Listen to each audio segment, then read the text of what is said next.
I'm back on a quest for sourdough, and this time I'm in Denmark. And I'm on my way to meet Henrik Kjaer. Henrik is the owner of bakery Kagehuset in Hovegarden, but he's also the owner of sourdough number 76 that we have in our sourdough library. Now, you might think, if I have already a sourdough, what am I doing here in Denmark? Well, let's ask Henrik himself. Good to see you again. In March 21, on a Saturday morning, you called me. Yeah. Why did you call me? One of the bakers have used all the sourdough in the rye bread. You have to have 30% left, so you can refresh it. But he have not taken the 30% off. So when the next baker is coming, he said, where have you gone of the mother? And he just look around and say, oops, I think I have used it all. So he just throw 50 years history away. He baked it.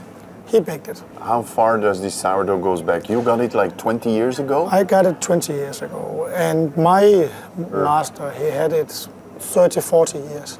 So it's over 50 years. So luckily we have a place to safeguard these sourdoughs, and that we could ship it back to you. That's, for me, it's very, very, I'm very, very happy because the history is very important. It's one of the, a lot of people say, you are good to storytelling, Henrik, and one of this is a part of me.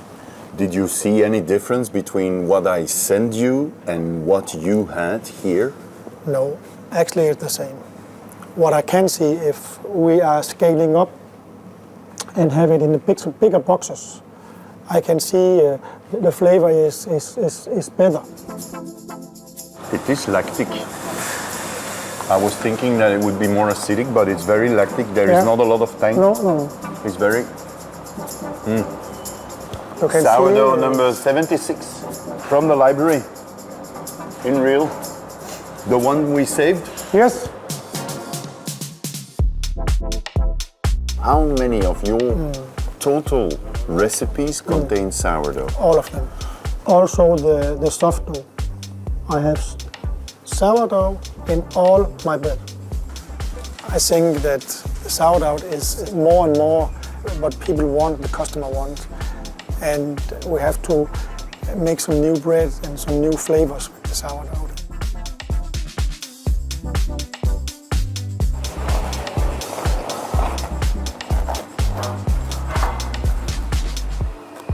Here we have the flavors of the mother. Yes. There is this sourness, there is a kind of sweetness for me, like a honey. Yes. There is only in this one rye flour and the rye sourdough. And there is a little bit of yeast inside. And then there's honey, nothing else.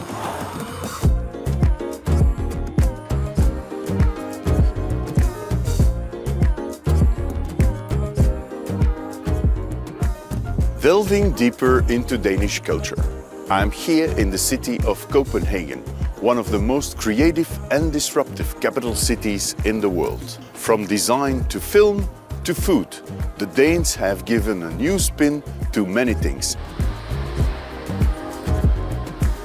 Our next stop is Iben's, a shop that sells the traditional open sandwich or Smorrebrod in Danish, to find out more about this staple of the local bread culture. Iben started her shop in 2020 and it is now one of the best rated shops in town. To start with the Smorrebrod, what do you need? First of all, and I guess that's why we're sitting here, you need a very, very good rye bread. Okay. To me, it's 50% of Smorrebrod is the rye. Is it always rye bread?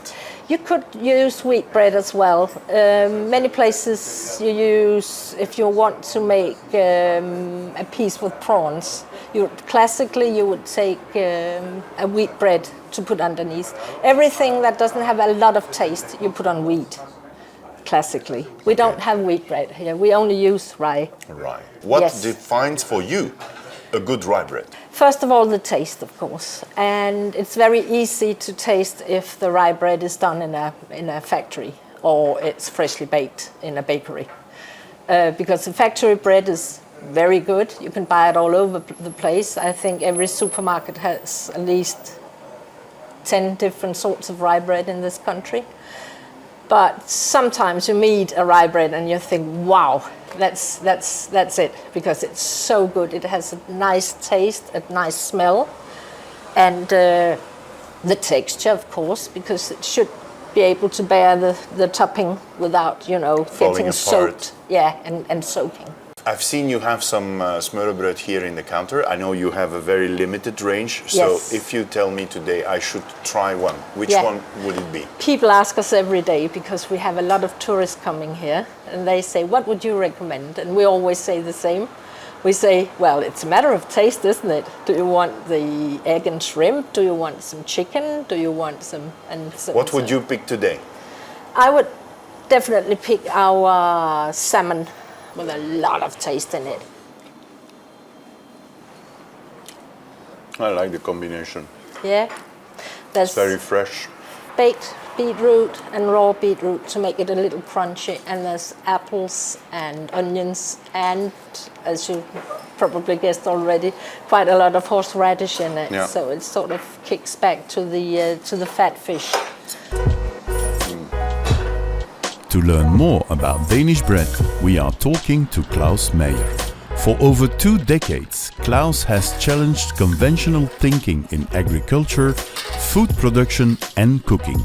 He has inspired a generation to rediscover local Nordic ingredients through cookbooks, TV shows, cookery schools and public food debates.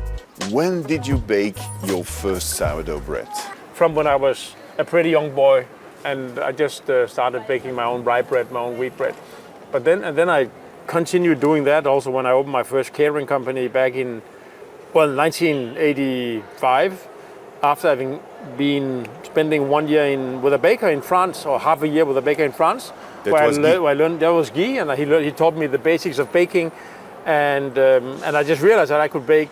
Back in the days, I could, in my private household, I could bake for my catering clients. I could bake a much better bread than the majority of the bakers in the high streets of Copenhagen. But then it slowly evolved from there, and then in 2010, 11, 12, we started taking it really seriously.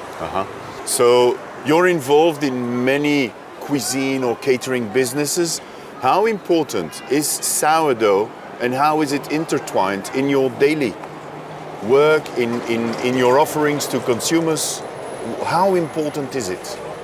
Well, it's pretty important because we are a bread nation, so we're not the kind of the rice growers or the corn eaters of this world. So we are, 150 years ago we were fed on grain and legumes, and then more recently it has been meat and potatoes, and we lost maybe a touch with the bread for some decades, but now once again the whole concept of open-faced rice sandwiches is growing radically and is being taken seriously by a young generation of chefs. That has always been a staple in our culture, and it has been lost for some decades, but now it's spreading again with a new generation of chefs who are investigating how to update and make it even nicer as it was before.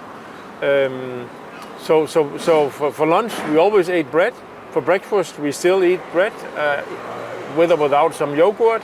It is the most common breakfast item in our country. It's not eggs, it's bread. And then we have adopted from Southern Europe the idea of not having a starter or main course without a good, nice, freshly baked bread around it. So everything that I'm doing, because I'm not a sushi guy by force, so bread is all over. What is it that gave you this love for sourdough bread? Where does that come from? The first 8 years after we had started Noma and the Nordic Cuisine movement, that at its core was about reconnecting people with the land and trying to honor and celebrate whatever grows here in our region in order to build a food culture with a strong identity.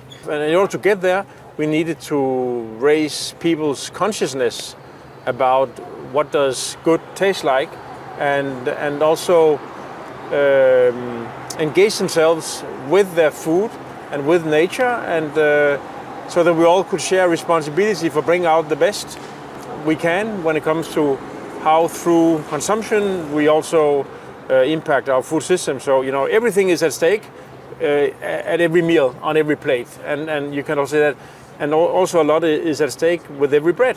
And so we had on the one hand the fine dining scene going crazy, and then at the same time, even though we are grain growers in this part of the world, we had a lousy bread culture where in the span of maybe 80 years, the whole idea of natural fermentation and using whole grain and the simple idea that you bake with what you grow was completely lost. And so the grain to bread value chain had been totally corrupted, and nothing had any origin, and most of the grain was grown with pesticides and chemical fertilizers.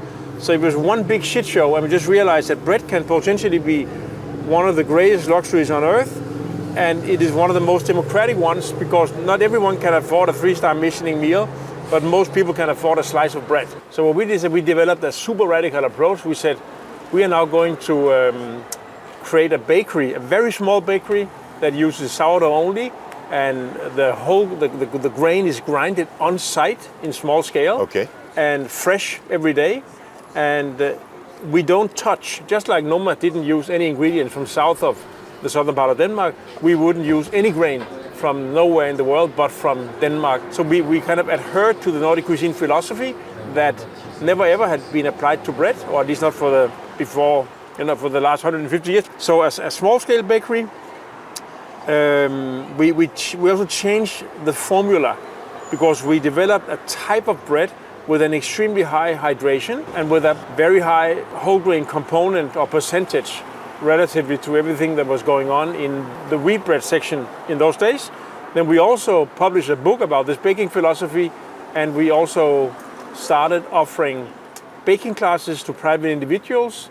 And then we developed an open source communication strategy. So everything we were doing, we wanted to share them with everyone. Nothing, no secrets. It was all about changing bread together. And finally, we teamed up with one of the most innovative organic farmers in our region. We actually started producing our own flour that we made available for wholesalers as well as for private individuals through retail outlets. And eventually we grew an appetite for better bread within a very big chunk of the population, and that has laid the foundation for an outburst of small-scale bakeries. So I would say, I don't know, maybe we have got 500 or maybe 700 micro-bakeries established everywhere in the country over the past 12 years. So it has acted like a virus. There was very little structural input from the beginning, and then it just exploded. So you see the impact. Oh my God. I think Copenhagen might have become the capital of good bread. Some people differentiate fermentation for bread and then fermentation for cooking, but we're basically looking at very similar mechanisms. So what we've got in front of us here, this is barley koji. Wow. Totally something I do not expect from barley. From barley, yeah. Wow.